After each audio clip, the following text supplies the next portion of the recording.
What's up, guys? This is the business plan for the Bank of Cryptocurrency the way it stands today on November 6th, 2025. Um, so, we want to do crypto kiosks. We want to uh, keep gas fees at a minimum. So, transaction fees within the platform are going to be free. Transaction fees in and out of the platform are going to cost a small fee. So that's how we keep users around. Um, Crypto kiosk is going to be one thing that we're going to lose a little bit of money on. I want to say that straight out of the gate. Sometimes you lose money in one area to create happy customers. Regardless of if I'm abusing creating the idea of creating happy customers, people know that when they come to the Bank of Cryptocurrency, I want them to be happy and that I care about them and that I care about their soul too. And I really do. And, you know, so the thing with decentralized finance like cryptocurrency is for those people that do not know anything about this industry, which I know actually very little about this industry, we use very complex code on the back end, very complex, you know, uh, algorithms and code functionality on the back end. That's why we need coders on the back end to make things happen for users. So to decentralize people's money so that they own their money and they're the only ones that have any access whatsoever to their money, everything costs a little bit of cryptocurrency. We could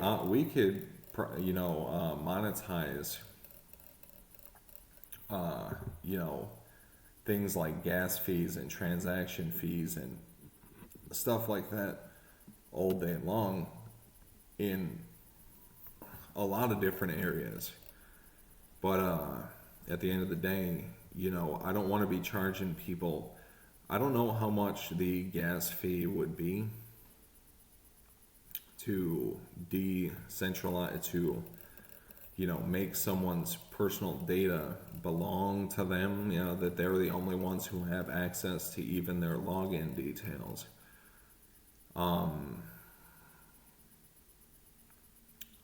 To have like an offline wallet, basically. I don't know if that's a thing. I think you can have an offline wallet, but yeah, well, that makes sense. Like I said, I don't know too much about it, to be honest. We're probably going to have to hire a CEO who knows a lot about this, you know. And I want to hire a CEO that doesn't make very many mistakes. I want to hire a CEO who's a hard worker. We'll pay him like quadruple overtime, like someone who really wants to be there for the business all hours of the day. Anytime is like all day. Um,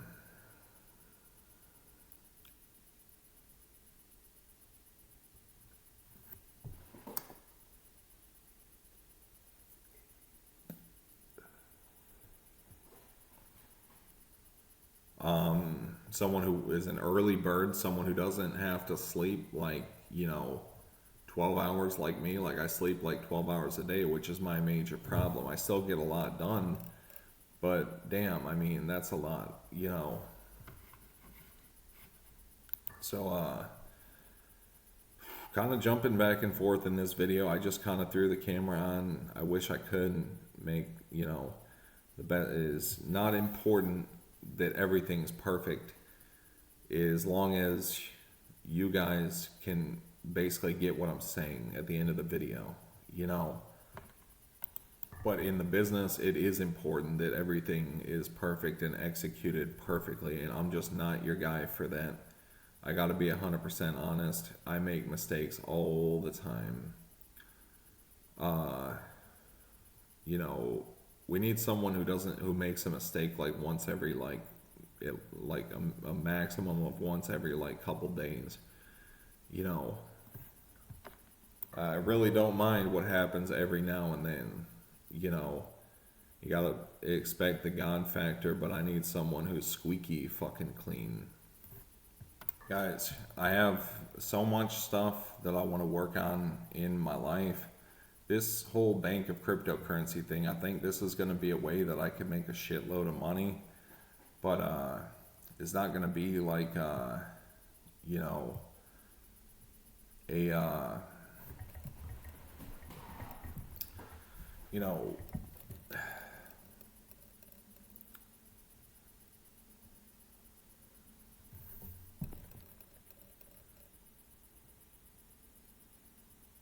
this whole bank of cryptocurrency thing, I really do expect it to last, for me being the CEO, a maximum of like 10 years.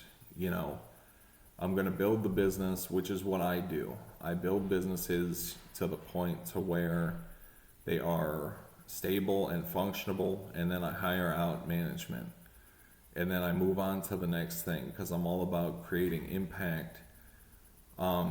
It's a no-brainer. When you become a shareholder of the company, you have an opinion. Well, I guess customers have opinions too, but